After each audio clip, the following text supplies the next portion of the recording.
Nigeria, a country of over 200 million people, vast majority of population living in rural areas, earning their livelihoods remote from city capitals where policies meant for them are decided. Local government, as a third federating unit, exists to enable everyone in a plural society like Nigeria feel government's impacts.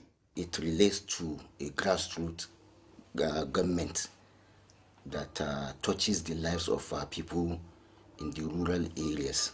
In pluralized societies like ours, where we have over 250 ethnic or tribal groupings with different people with different faiths, Muslims, Christians, paganists, humanists, keep on mentioning them. So there are certain peculiarities that are attached to this kind of clusters or groups, and therefore local councils are expected to take care of this kind of things without, as a matter of fact, people disturbing the central government. After all, the central government may not even have the wherewithal in terms of concentration to even look at some of this kind of peculiarity. Abubakar lives in a rural area where local government is expected to enable agrarian communities like his feel government's presence.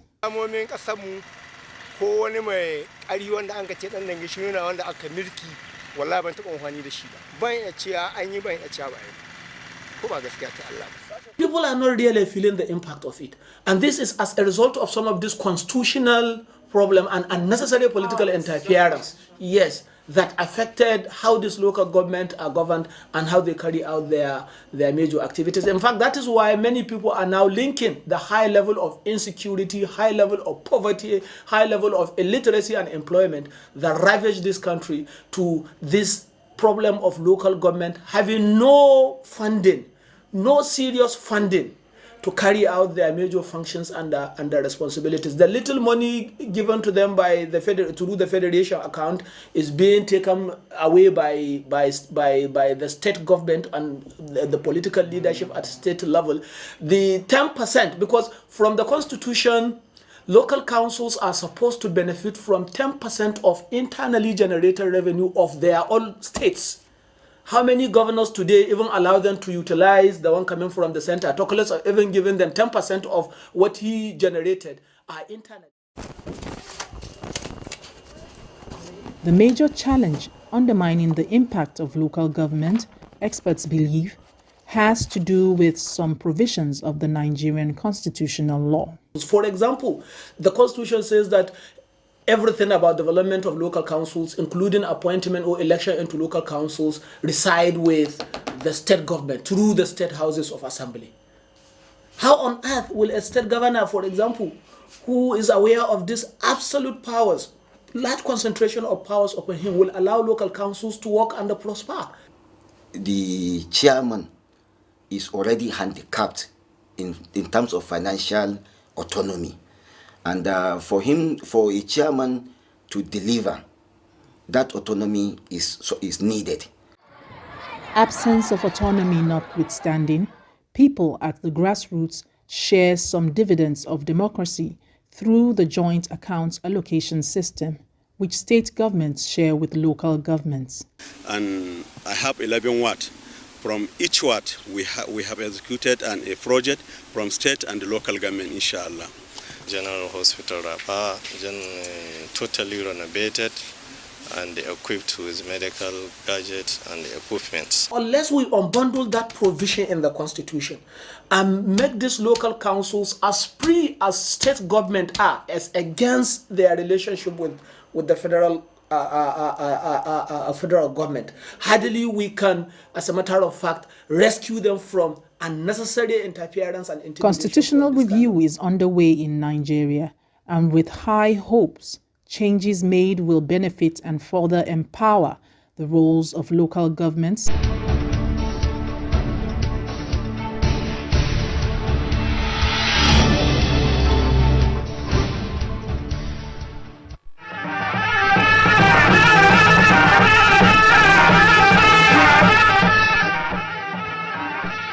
NTA Sokoto don fitar da armashin a kan shimfiɗar daular Usmaniya. Tasha mai cike da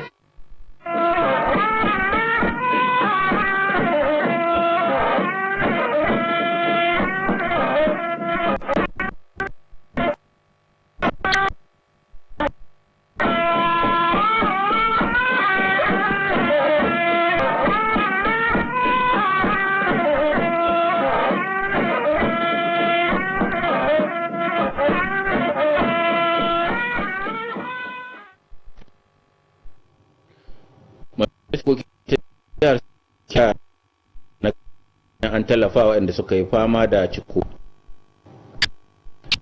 Kwamishinan filaye da gidaje ya karyata surutan da ke yawo cewa duk wanda ke da gida a Sokoto to zai sabunta takardun mallaka. Maskalanmu assalamu alaikum, barkanmu da sake saduwa da ku a labaran NTA Sokoto. Yau muna talata 9 ga watan Rabiul Awwal shekara ta 1447 bayan hijira Annabi Muhammad sallallahu alaihi wasallam daga Makka zuwa Madina, wanda da 2 ga watan Satumba shekara 2020. Sunan Umar Illalu. Sannan kuma muna tunatar da masu kallon mu cewa za a yi kama mu kai tsaye a shafin mu na Facebook NTA Sokoto News Update ko kuma a shafin mu na YouTube a NTA Sokoto Live Stream. Majalisar Dokoki ta Jihar Sokoto ta amince da wasu kuduri guda biyu, wanda ɗayan yake kira na ganin cewa ba da ɓata lokaci ba ko kuma a tallafa waɗanda suka yi fama da ambaliyar ruwa a ƙaramar hukumar Gwadabawa da kuma Wurno.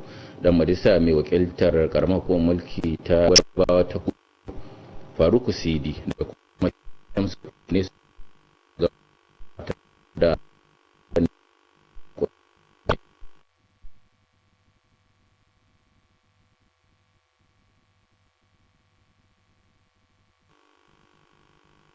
biyo bayan mamakon ruwa kowa wannan ne ya jawo hankalin ɗan majalisar da ke wakiltar ta kudu Faruk Sidi ya ja hankalin ɗan majalisar da ke wakiltar da ba kudu domin duba me ya fa Shamyasu, Gidan Rana, har ma da Sakamaru da dai sauransu da ya jawo zaman al'umma babu mafaka da kuma sauran bala'o'an da na danganci hakan, tare da kira ga tallafin gwamnati da kuma sauran hukumomin da abin ya shafa domin su kawo ɗauki. Haka kuma ɗan majalisar da ke wakiltar mazaɓar Wurno ya gabatar da ƙudurin gaggawa ga al'ummar da na zama a tsugunne a wurare da dama da na jawo gararan ba ga al'umma, musamman ƙananan yara, mata, dattijai har ma da mazaje a sanadiyar cikowar ruwa da kuma ruwan sama mai kama da bakin kwarya da na jawo al'ummar da suke gudun kan iya jawo wasu cututtuka da za su addabi al'ummar. Mun gabatar da bukata ta kawo ga majalisa saboda matsalar al'umma take ciki, sun zama ba su da wurin zama, suna bukatar taimako na gaggawa su samu inda za su samu su kwanta, su samu abinci, kuma samu access ga bukatu na lahiya na rashin lahiyoyi da kai tasowa, har dai yanayin da ake ciki na damana ga sauro sun baro garuruwan saboda matsaloli na ruwa da matsaloli kuma na tsaro, sun da sai occupying sun ya zan sa da Hausa sun mamaye makarantu da asibitoci inda ya dace a ce mutane amfana da shi. 'Yan majalisun da na ba da goyon bayan shirin sun bayyana shi a zaman wata kafar kawo ɗauki ga al'ummar domin kare su ga kamuwa da wasu cututtuka. Kakakin majalisa Tukur Balabo Dinga da jagoranci zaman majalisar na yau bayan gabatar da mahawarori da kuma bayanai kan muhimmancin kudurorin, daga bisani bayyana amincewar majalisa tare da kira ga gwamnati da sauran hukumomin da abin ya shafa da su kawo ɗauki a gaggauce. An ɗage zaman majalisar zuwa gobe domin ci gaba da zaman majalisar. Daga majalisar dokokin jihar Sokoto, Shehu Yusuf Anka, labaran NTA. To a gaida Shehu. Sashe ko kuma samar da bayanai akan ruwa, wato hydrological ta sanar da cewa daga ranar 1 zuwa shirin a ƙauyuka 631 ne da suka fito daga ƙananan hukumomi 107 kuma daga jihohi 29 za su iya fuskantar ambaliyar ruwa mai tsanani.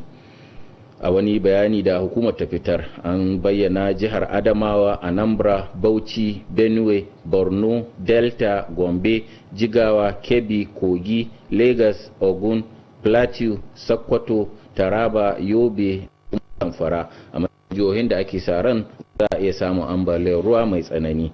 Su kuma jihohi da suka hada Baibon, Bayelsa, Cross River, Edo, Imo, Kwara, Nasarawa, Niger, Rivers da kuma babban birnin tarayya za su iya ambaliyar ruwa matsakaici.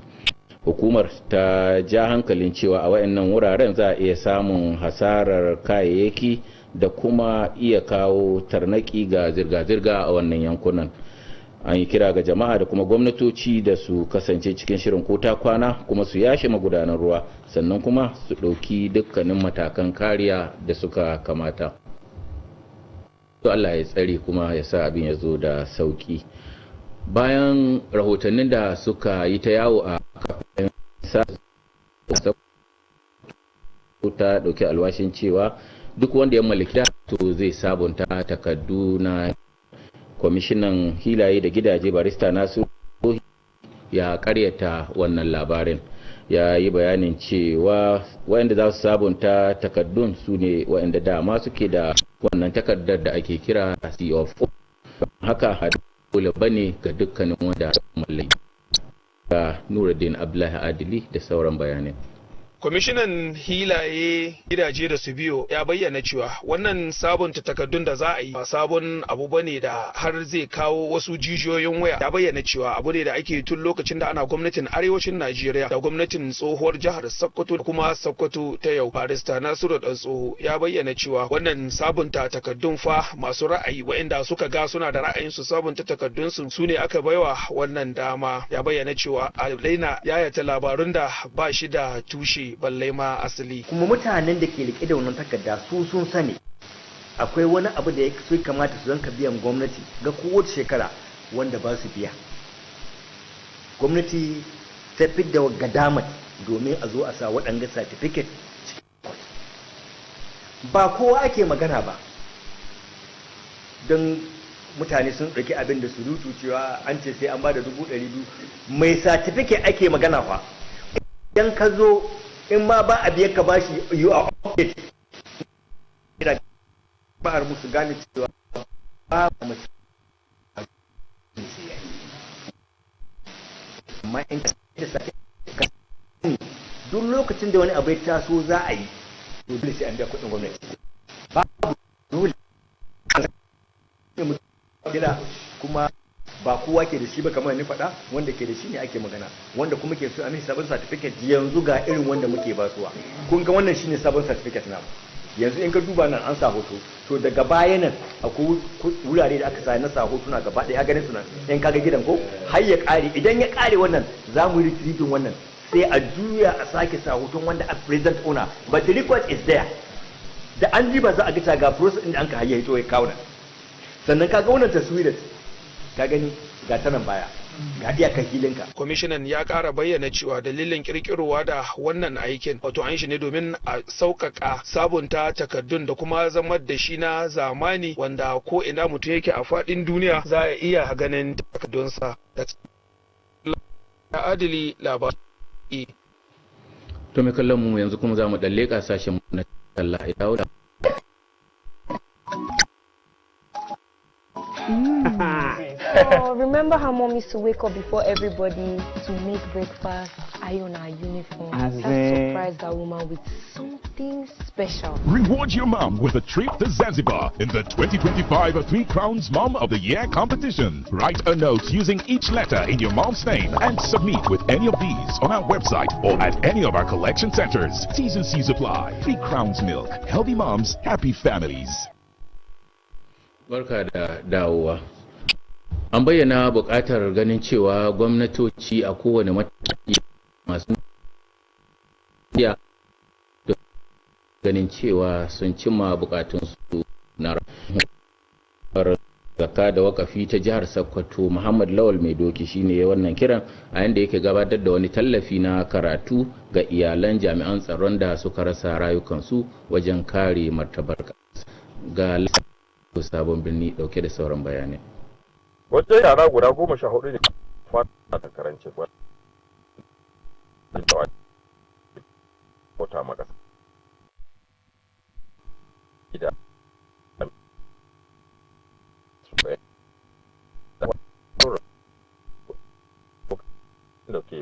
Kuma wanda bayan rasuwar uwayen nasu ne a lokacin da suke yi ma ƙasa hidima da al'umma ya kasance yaran ba za su iya ci gaba da karatunsu ba, wanda anan dai an taimaka musu da kuɗaɗe ne a zuwa ga makarantun nan su domin ganin sun kammala karatun nasu. Wasu da uwayensu da kuma maraisansu yabo da jin daɗi dai suka yi zuwa ga wanda suna mai roƙon Allah subhanahu wataala da ya saka ma wanda ya wannan karamcin azu alherinsa. Sai ne ce Allah ya ja san gidan aljanna, Allah ya ji kan babana shi na rahama. Mahaifin da su da kita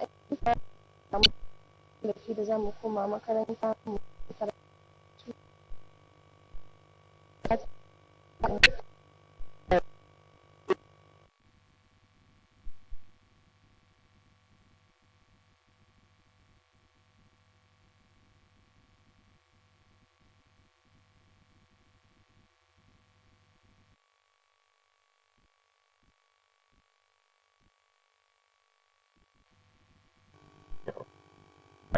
domin ganin sun kammala karatunsu da su ma a dama da su a cikin al'umma. Yana mai kira ga gwamnatocin tarayya da jihohi da su a cikin al'ada su taimaka da marayu da suka rasa wayensu a lokacin da suke yi ma ƙasa hidima da kuma al'umma, tare da kuma ganin gwamnatoci da su halin sun ci gaba da kama mabukata a cikin al'umma domin samun sa'ida. Shugaban ya bayyana cewa yin wannan gwamnati abu ne wanda ya dace domin kula da jin daɗin mutane.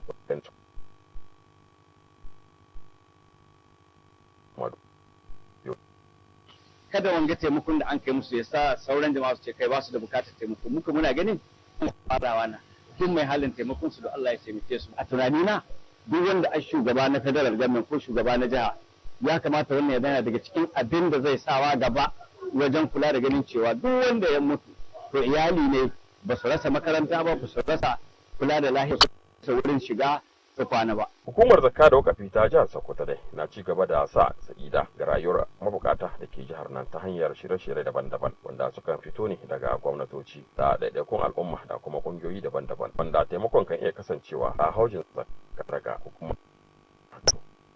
Lawali Salo Sa'an Birni, labaran NTA. To a gaida Malam Lawali.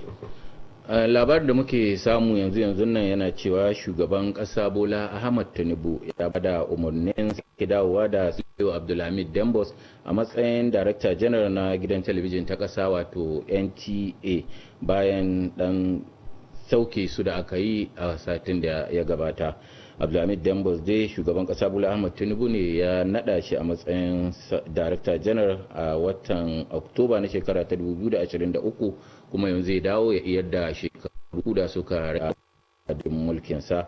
Haka ma shugaban kasar ya ba da umarnin dawowa da babban darakta na sashen labarai Ayo Adewuyi, shi ma zai kammala shekara uku da suka rage masa kuma zai kare a shekara 7.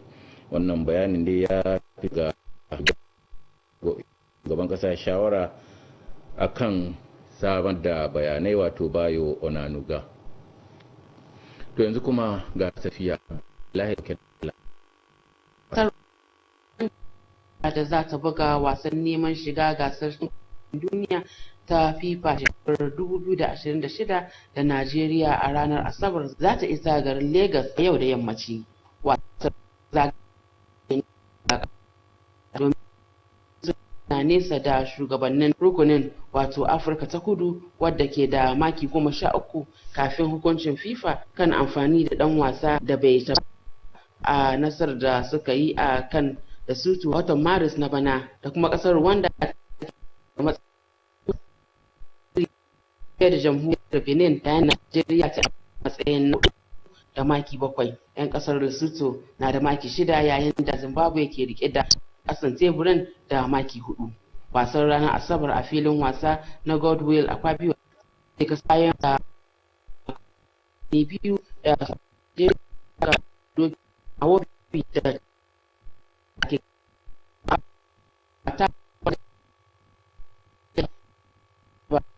wasannin NTA. To a gaida sai da wannan ne muka zo ƙarshen labaran na yau. Mu kwana lafiya, Allah ya ba mu alkhairinsa. Amin.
Sokoto State House of Assembly approves motion to support flood victims.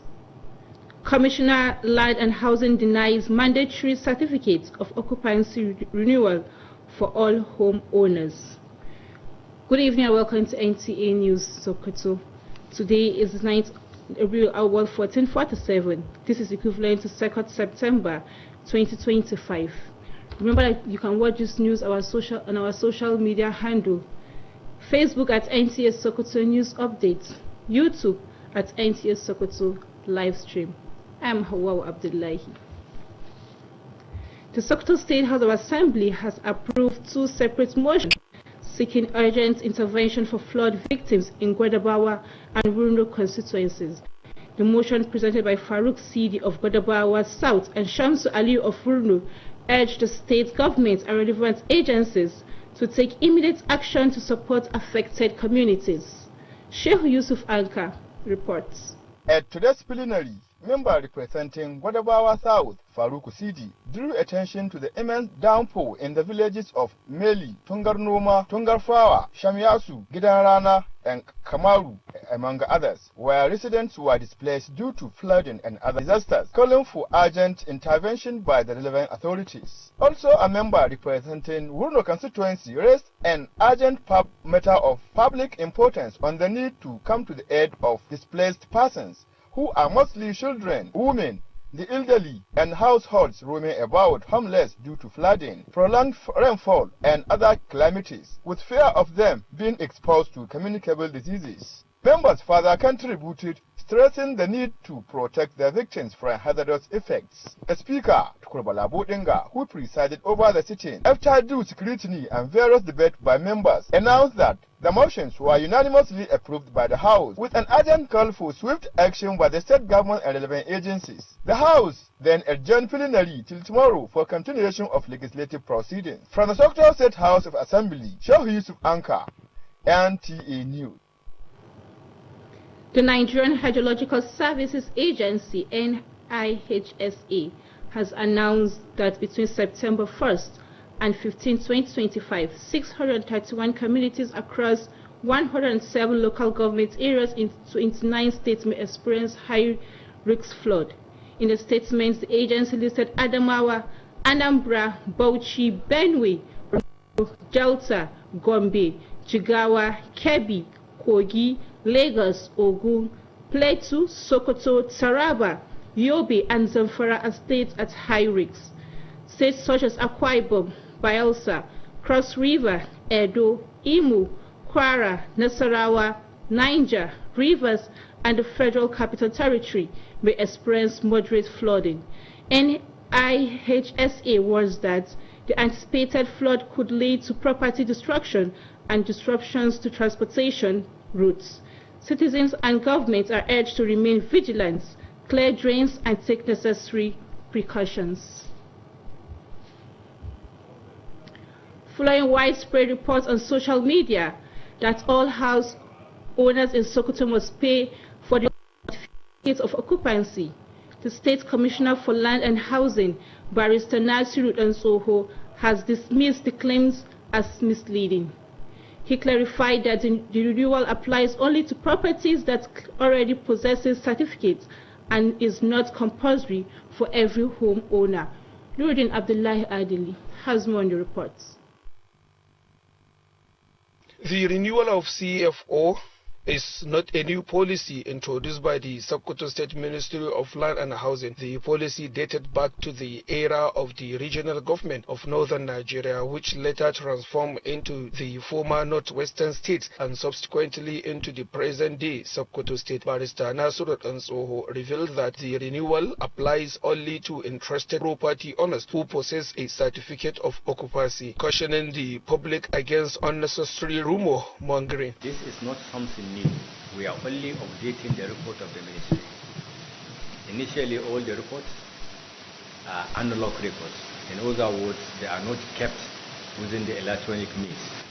Now we are transforming such records into electronic means. This is what we are telling the people of Sokoto State to understand, and it's not only Sokoto State. This thing has been in operation in most states like Kaduna, Abuja. Even in some sister states like Kano, they have started. We need not to be left behind. And this is what we are telling our people to understand. That if you hold this one, bring this one for this. And that is all. If you do not hold this one, it does not concern you.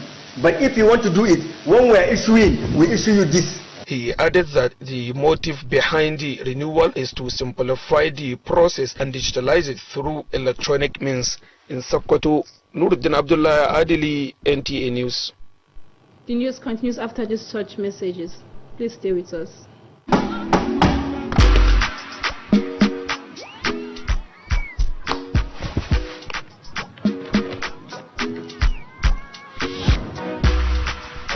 Full House Refreshment is goodness to go round. Let's drink 1 liter Full House pack with more refreshment, which contains fresh cow milk. Enjoy Full House goodness filled with essential vitamin and minerals. Peak. Reach for your peak. Welcome back.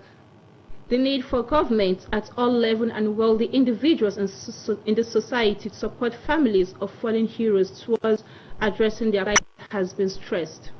Chairman Sokoto State Zakat and Wakaf Agency, Muhammad Lawal Medoki, made the plea while representing education support towards of security personnel who lost their lives in the course of serving the nation. Lawal Salu Sabambrini completes the reports.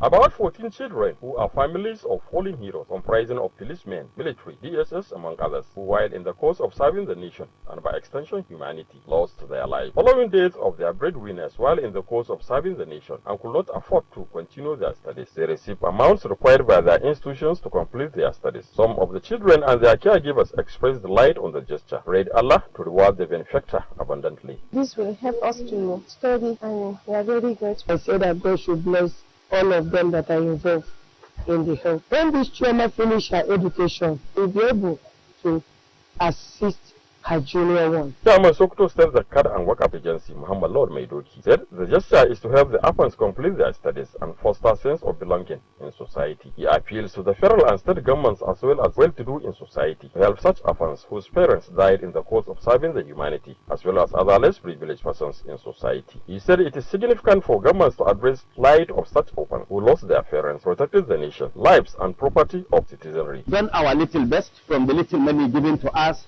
to help those in need. We use this opportunity, I, as the chairman of the Dawah Coordination Council of Nigeria and also the president of the Islamic Education Trust, to call on the federal government and all other state governments to look at the plight of the fallen heroes and make sure that their educational problem, their health problem, their shelter problem, and of course food are fulfilled. Zakat and Wakaf Agency have continued to impact positively on the lives of less privileged persons through interventions received from governments, individuals, and organizations like Zakat, among other assistance. In Sokoto, Olisalo Sambirni, NTA News. President Bola Ahmed Tinubu has recalled the Director General of the Nigerian Television Authority, NTA, Salihu Abdulhamid Dambus, to return and complete his 3-year tenure. The new directive effectively reversed the previously announced the appointment of a new DG and some new directors at the NTA headquarters. Now let's join our correspondent Abdullahi for news updates. Rwanda's delegations to Saturday's 2026 FIFA World Cup qualifying match against Nigeria will arrive in Lagos on Tuesday afternoon. The matchday 7 encounter has become very crucial to both teams as they are both wide away from group leaders South Africa, who have 13 points prior to FIFA's decision on their use of an ineligible player in the win over Lesotho in March this year. Rwanda are second in the pool with 8 points, same as Benin Republic, with Nigeria in fourth on 7 points. Lesotho have 6 points, with Zimbabwe propping up the table on 4 points. Saturday's showdown at the Godwill Akpabio Stadium comes 5 months and 2 weeks after the Super Eagles defeated the Amavubi 2-0 in the latest home in Kigali in a matchday 5 encounter. In Sokoto, Sophia Abdullahi for NTA Sports Updates. Well, viewers, that's our news package for today. Good night.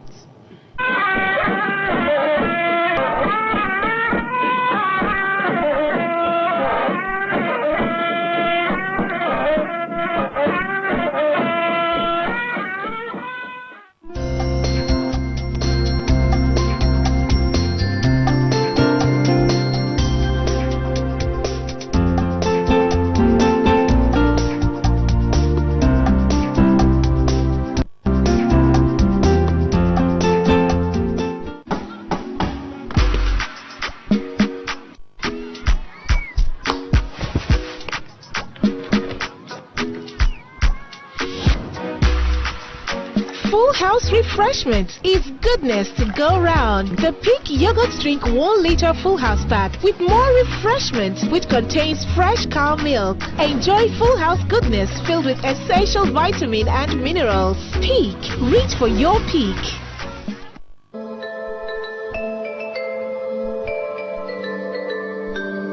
Welcome to an experience designed to give you comfort, a conventional hospitality which is not only spacious and comfortable and safe, but one with a unique expression of class. Pinnacle Guest Inn and Resort, located in the Tamaje area of Sokoto State, is the leading resort in today's luxury. When you step into our reception, you experience the confidence of a serene atmosphere. Our bedroom spells royalty, inviting and executive, economically designed, taking in